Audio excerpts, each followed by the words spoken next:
Assalamualaikum abang dan kakak. Nama saya Syahrin Fazlun Habibullah bin Ismail. Saya daripada Universiti Islam Selangor dan saya belajar dalam bidang komunikasi penyiaran. Pada hari ini kita akan bertanyakan kepada dua orang yang berada di sini tentang kodok dan koda. Jadi sebelum tu boleh tak abang perkenalkan siapa nama abang? Nama saya Syafi. Okay. Saya berasal daripada Puchong. Umur 29. Akak pula? Saya Dilaila, berasal daripada Damansara, umur 24. Boleh tak kalau saya panggil abang dan akak? Boleh je. Okey, jadi sebelum tu saya nak tanya. Kodok dan koda ni merupakan rukun iman yang keberapa? Yang ke 4.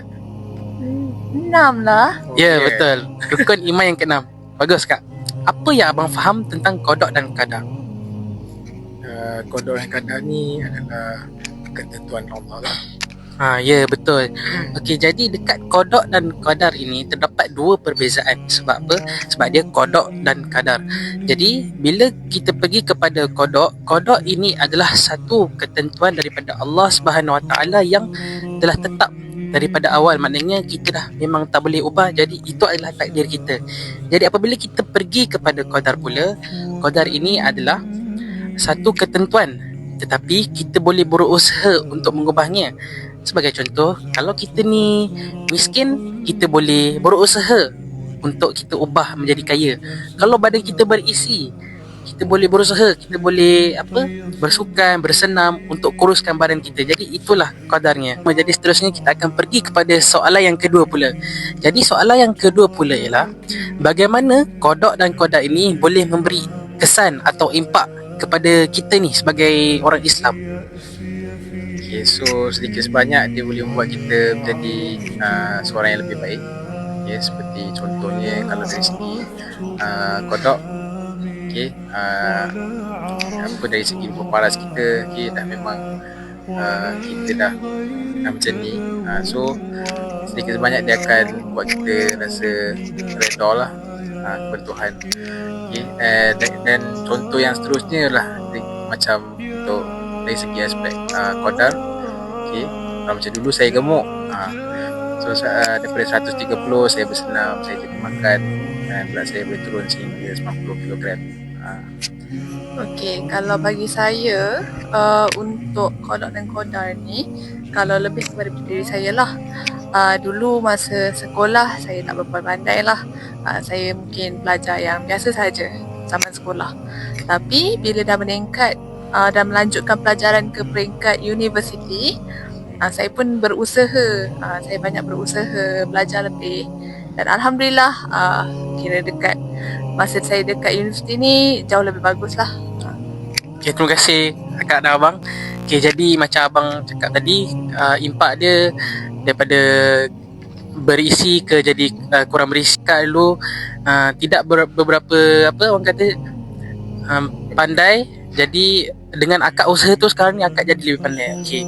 Jadi kodok dan qadar ni impak dia, kalau kodok macam saya cakap tadi, sesuatu takdir yang kita tak boleh ubah. Contohnya seperti pasangan kita, penampilan fizik, kelahiran. Okey, jadi dengan kalau kodok ni impak dia adalah kesan dia boleh menjadikan kita ni sebagai orang Islam, sebagai orang yang boleh terima hakikat daripada Allah SWT. Kita boleh redha dengan takdir yang telah Allah tetapkan dengan kita. Manakala qadar pula ialah benda yang kita boleh ubah, daripada tidak pandai kepada pandai, daripada miskin kaya, daripada berisi ke kurus.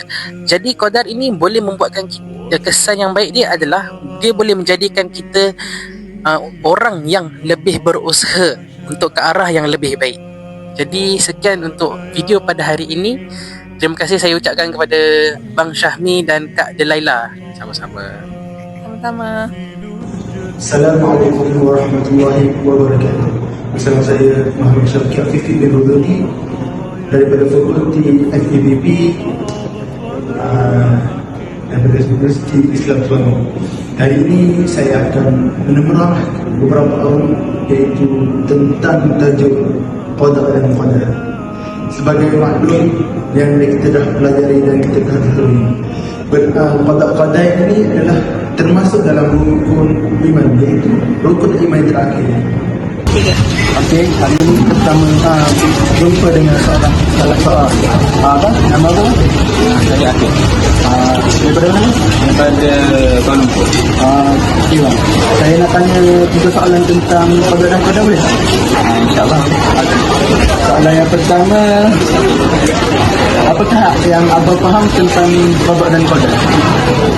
Qada dan qadar, qada dan qadar dia merupakan konsep takdir dalam Islam. Qada ni adalah ketetapan yang Allah sudah tetapkan, dan qadar pun adalah pelaksanaan ketetapan tersebut dalam kehidupan manusia. Soalan yang kedua, apakah hikmah kita beriman kepada qada dan qadar? Beriman qada dan qadar ni dia memberikan kita ketenangan jiwa untuk kita menerima apa ujian dengan hati yang reda, dan kita percaya dengan sebabnya tu mengenai hikmah daripada Allah. Soalan yang terakhir sekali bang, apakah seseorang itu boleh mengubah qada dan qadar? Kalau itu kan dalam Islam, qada dan qadar ni telah ditetapkan, tapi ada pandangan dia mengatakan doa dan kita punya tindakan boleh mengubah. Jadi walaupun ketentuan itu sudah ditetapkan, tapi dengan doa dan tindakan kita, Allah boleh mengubah. Yang kedua, gimana jawapan?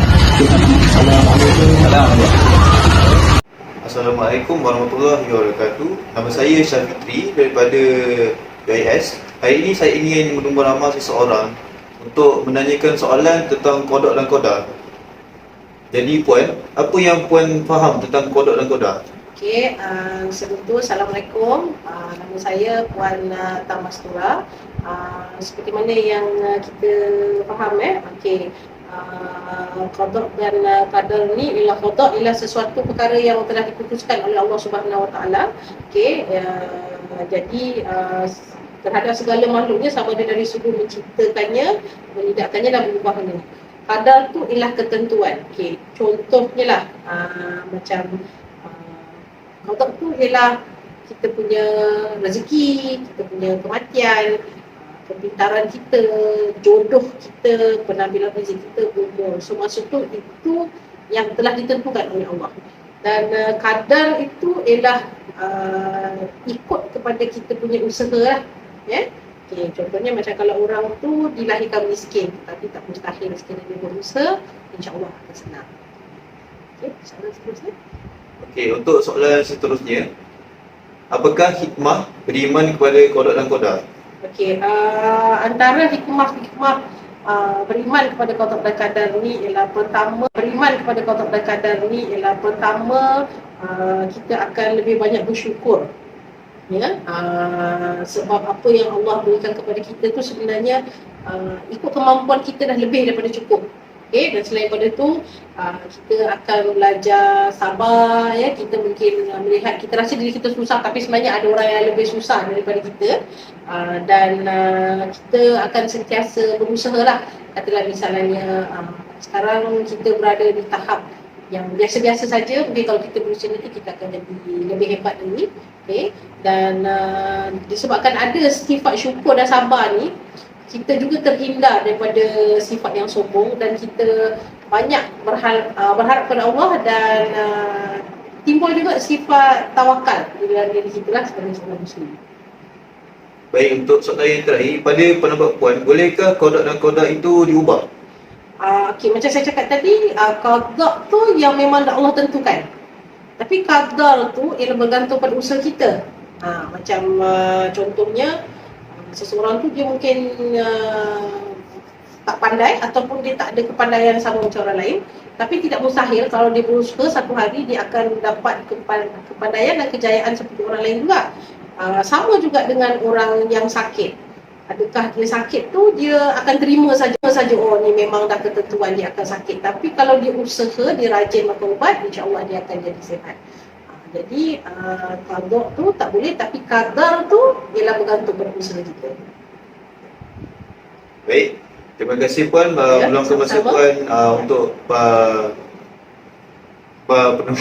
Pendengar Alhamdulillah. perkembangan ini. Okey.